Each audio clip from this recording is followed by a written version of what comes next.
자, 오늘은 이제 침투 탐상 검사 문제를 풀어보도록 하겠습니다.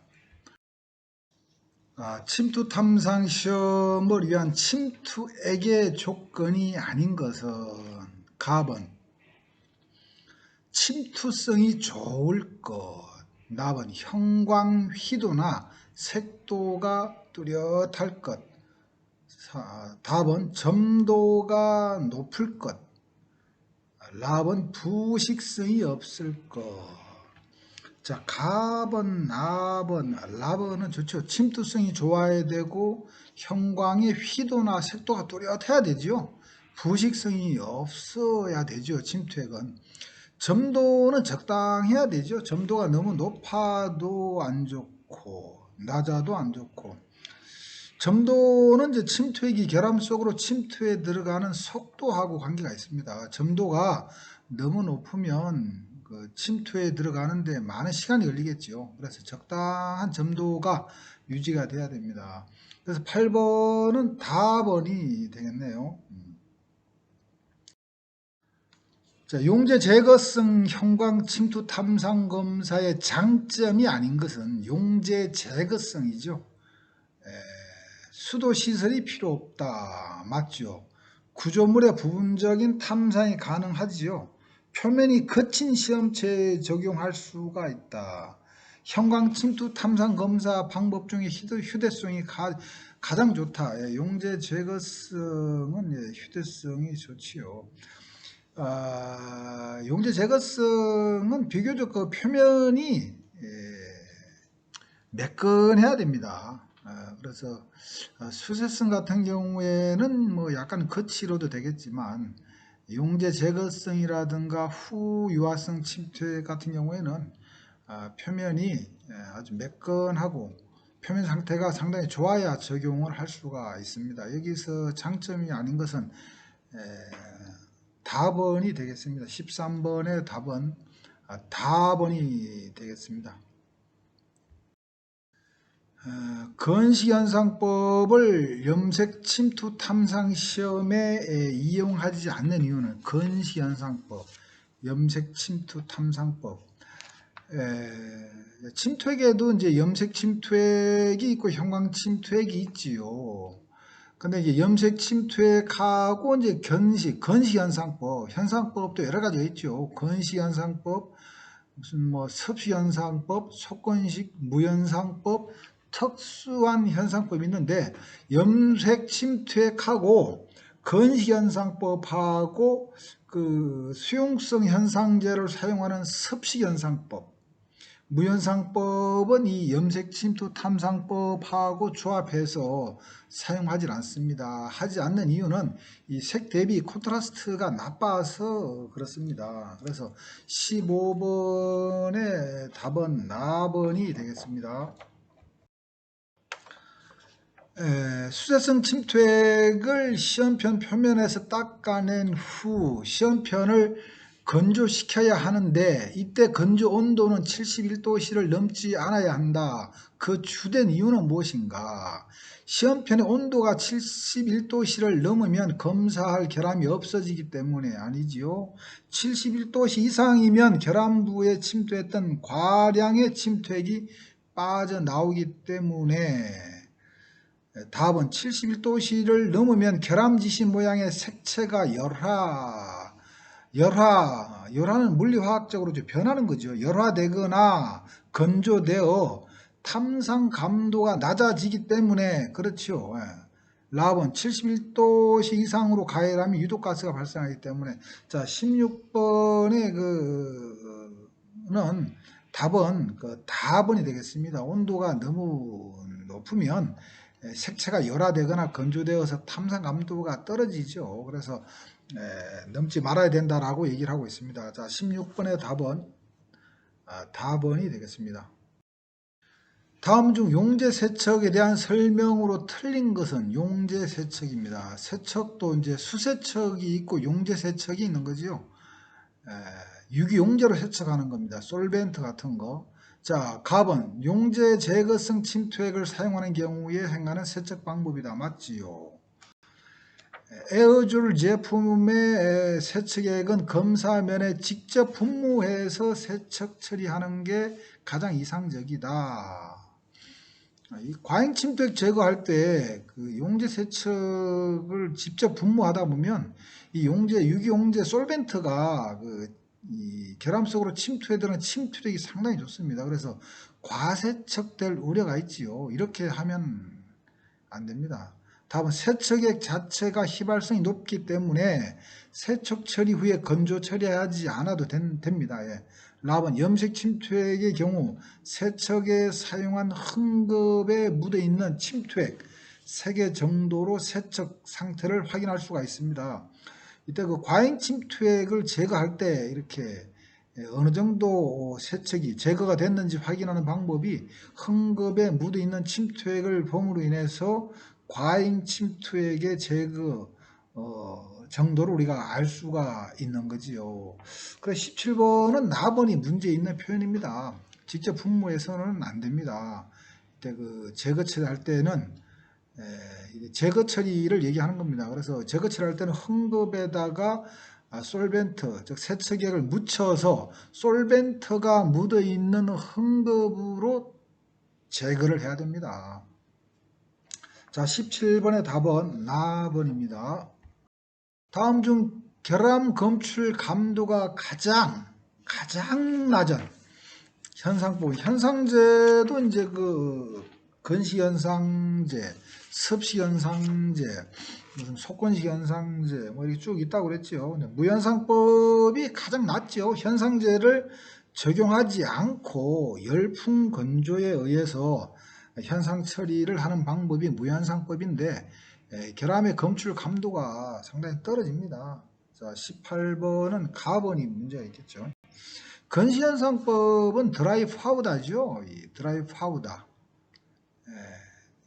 산화규수의 초미리 분말입니다. 이 속건식은 이제 이 드라이 파우더 건식 현상제에다가 솔벤트에다 현탁을 한 것이 속건식 현상제고, 습식은 이제 뭐 물이라든가 이런데 탄 것이 이제 습식 현상법이죠. 자, 18번의 답은 가번입니다. 침투액 중 특히 깊이가 얇고 폭이 넓은 결함의 검출에 우수한 탐상액은 어느 것인가? 깊이가 얇고 폭이 넓다는 얘기는 과세척이 될 우려가 있는 그런 결함이네요. 조금 세척을 잘못하다 보면 과세척이 돼서 있는 결함도 찾을 수가 없는 경우가 되겠네요. 자, 수세성 형광 침투액, 후유화성 형광 침투액, 수세성 염색 침투액, 용제 제거성 형광 침투액. 여기서는 감도가 가장 좋은 후유화성 형광 침투액으로 하는 것이 결함 검출에 우수할 수가 있겠습니다. 해서 20번의 답은 나번이 되겠습니다. 자, 침투액의 침투성은 침투 탐상 시험에서 어떤 물리적인 현상을 이용하는 것인가? 침투성. 침투액이 결함 속으로 침투해 들어가는 거 얘기하는 거지요. 습도와 끓는 점, 압력과 대기압, 표면 장력과 적심성, 원자 번호와 밀도. 이 침투 탐상 검사를 가능하게 하는 원리가 모세관 현상이라고 하는 것이 있어요. 모세관 현상이라고 하는 것은 어떤 액체가 담겨져 있는 비커에 어떤 유리관, 이때 모세관, 유리관을 넣었을 때 유리관 속의 액면의 상태가 상승하거나 하강하는 그런 현상을 우리가 모세관 현상이라고 얘기를 합니다. 그럼 모세관 현상 때문에 침투 탐상 검사가 가능하죠. 이 모세관 현상을 결정하는 요인에 보면 이 표면 장력이라든가 뭐 이 점착성, 그 다음에 무슨 뭐 점도 뭐 이런 것들이 우리가 이제 그 모세관 현상하고 관계가 있습니다. 그래서 이때 21번의 답은 표면 장력입니다. 표면 장력이라고 하는 것은 이제 어떤 액체가 표면에 닿는 면적이 최소가 되려는 그런 경향을 우리가 표면 장력이라고 합니다. 적심성은 어떤 액체가 표면을 적시는 능력이지요. 이 적심성을 측정하는 방법은 이제 그 접촉각이라고 합니다. 접촉각이 작아야지 적심성이 좋다. 이렇게 얘기를 하고 있습니다. 자, 21번의 답은 답은입니다. 자, 22번. 침투 탐상 시험에 사용되는 원리에 해당되지 않는 것은 침투액은 어떤 지시를 나타내기 위해 결함에 침투해야 되지요. 모든 침투 탐상 시험에 있어서 결함의 지시 모양을 발광시켜 식별하기 위해 좌회선 등을 사용하는 것은 아닙니다. 그 침투액이 염색 침투액이 있고 형광 침투액이 있는데 형광 침투액을 사용할 경우에는 자외선 등을 사용을 합니다. 형광 물질이라고 하는 것이 이제 자외선을 받아야만이 발광을 하거든요. 이때 자외선 등은 형광 침투액을 사용할 경우에 사용한다라고 보면 됩니다. 자, 답은 조그마한 결함에 대해서는 평소보다 많은 침투 시간이 필요하죠. 조그마한 결함은. 미세한 결함 얘기하는 거죠. 미세한 결함은 많은 침투 시간이 필요하다. 결함 속에 침투액이 모두 세척되면 결함에서도 지시가 나타나지 않죠. 과세척이 되면 결함이 있어도 찾을 수가 없습니다. 그래서 22번은 우리가 나번이 되겠습니다. 나번이 이제 해당되지 않는 내용이 되겠네요.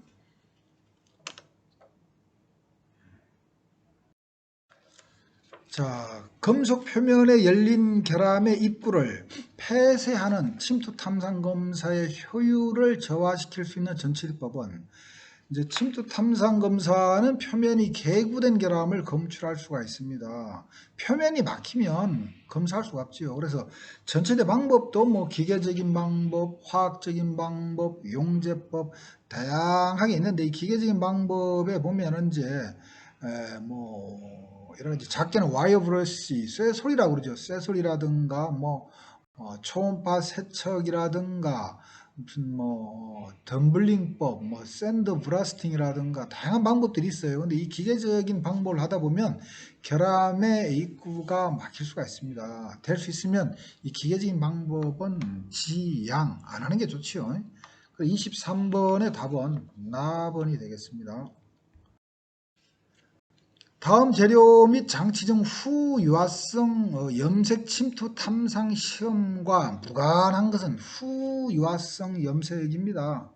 자외선 조사 장치는 형광잉 침투액일 경우에 사용되지요. 유화제가 있어야 될 거고 현상제 있어야 될 거고 분산 노즐. 자, 24번의 답은 가번입니다. 후유화성 침투제라고 하는 것은 이제 유화를 시킨 다음에 물로 제거하는 것이 후유화성입니다. 유화제의 역할이 수세성을 갖도록 하는 것이 이제 유화제의 역할이지요. 자, 24번의 답은 가번입니다. 후유화성 침투 탐상 시험에서 유화제를 적용하는 시기는 자, 후유화성 침투액을 적용을 했고 침투를 했습니다. 침투 처리가 끝난 다음에 세척 과잉 침투액을 제거하죠. 이때 이제 유화 처리를 하고 물로 제거를 하는 겁니다. 자, 그러면 침투제를 사용하기 전 제거 처리 후, 침투 처리 후, 현상 시간이 어느 정도 지난 후에 이거 25번은 침투 처리 후지요. 일반적으로 그 침투 탐상 검사 절차가 전처리를 하고 침투액을 적용을 하고 그 다음에 소정의 침투 시간이 지난 다음에 과잉 침투액을 제거를 하고 그 다음에 이제 뭐 현상제를 적용하고 뭐 관찰하고 기록하고 후처리 이런 식으로 가지요. 근데 후유화성 같은 경우는 이제 한 공정이 더 들어가지요. 후유화성 침투액을 적용했을 경우에는 과잉 침투액을 제거하기 전에 유화제를 적용해야 되는 그런 공정이 한 번 더 들어갑니다. 자, 25번의 답은이 되겠습니다. 자, 형광 침투액은 몇 나노메타 파장의 자외선을 받아 연두색의 가시광선을 내는가. 그 침투액의 파장의 자외선 몇 나노미터의 파장, 자외선의 파장은 365에서 400 나노미터의 파장을 우리가 사용하라고 되어 있습니다. 그래서 여기에 답은 365 나노미터, 즉 나번, 26번의 답은 나번이 되겠습니다. 자, 27번 다음 잉여 침투액의 제거 처리에 관한 설명으로 틀린 것은, 자, 수세시 수압은 275kPa를 초과하지 않도록 한다. 수세시 40도 이하의 온수를 사용하는 것이 효과적이다. 용제 제거 시 용제를 시험체에 직접 제거한다. 문제가 있죠, 표현이. 용제 제거 시 별도의 건조 처리는 필요하지 않습니다. 정발이 잘 되기 때문에 별도의 건조 처리는 하지 않습니다. 자, 문제는 그 시험체에 직접 적용한다 되어 있는데, 이게 문제가 있습니다. 자, 아까 이런 수압이라든가 이런 것도 규격에 나와 있습니다. 이런 것들은 뭐 규격에 보면 뭐 스프레이 노즐을 사용할 때 수압은 특별한 규정이 없는 한 275kPa 이하로 한다. 뭐 형광 침투액을 사용할 경우에 수온은 특별한 규정이 없을 때는 10에서 40도로 한다. 뭐 이런 것들이 규격. 그래서 우리 비파검사 자격증 시험 볼 때 나오는 규격은 다 외워야 됩니다. 외울 수밖에 없습니다. 또 외워야 되고. 예. 자, 27번의 답은 답은입니다. 자, 침투 탐상 시험 방법, 즉 KSB 0816에 규정된 시험의 순서에서 건조 처리가 현상 처리 후에 수행하는 침투액과 현상법으로 옳은 것은 이제 기본적으로 이렇게 이제 전처리하고 침투액 적용, 또 과잉 침투액 제거, 그다음에 현상제 적용, 뭐 관찰 기록 뭐 후처리 되는데, 그 현상제를 적용하기 전에 건조를 하느냐, 뭐 현상제를 적용하고 난 다음에 건조하느냐, 뭐 이런 문제가 많이 대두가 되는데, 건식현상법이라든가 건식현상제라든가 속건식현상제는 현상제를 적용하기 전에 건조 처리를 해야 됩니다. 근데 이제 그 현상 처리를 하고 난 다음에 건조 처리를 하는 것은 섭식현상법일 경우에 섭식현상제를 적용을 하면은 이 섭식현상제를 적용한 이후에 건조를 해야 됩니다. 그래서 28번의 답은 답은이 되겠습니다. 답은. 자, 31번. 자, KSB 0816에 따라서 시험품의 일부를 시험하는 경우 어느 범위까지 전처리를 해야 하는가? 전처리에 대한 그 규정이죠. 우리 그 규격에 보면 또 전처리를 어디까지 얼마나 해야 되는지가 또 언급이 되어 있습니다. 잠깐 규격을 보면 이렇게 나옵니다. 시험체의 일부분을 시험하는 경우 시험하는 부분에서 바깥쪽으로 25mm의 넓은 범위를 깨끗하게 한다 되어 있습니다. 그래서 라번이 되겠네요. 31번은 라번, 시험하는 부분에서 바깥쪽으로 최소한 25mm의 넓이까지 전처리해라 이런 얘기죠. 자, KSB 0816에 따라 갈라짐 이외의 결함으로 그 길이가 나비의 3배 이상인 것을 무슨 결함이라고 하는가? 이거는 이제 선상결함입니다. 우리가 그 KSB 0816에 보면 침투 그 지시 모양의 분류가 나옵니다. 나오는데 여기 침투 탐상 검사에서는 지시 모양의 분류가 이렇게 됩니다. 독립 침투 지시 모양, 연속 침투 지시 모양, 분산 침투 지시 모양, 이렇게 이제 크게 세 개로 나눕니다. 근데 독립 침투 지시 모양에 보면 갈라짐이라고 하는 것이 있고 선상 침투 지시가 있고 원형상 침투 지시가 있습니다. 이때 그 선상 침투 지시라고 하는 것은 갈라짐 이외의 침투 지시 모양 가운데 그 길이가 나비의 3배 이상인 것을 선상이다.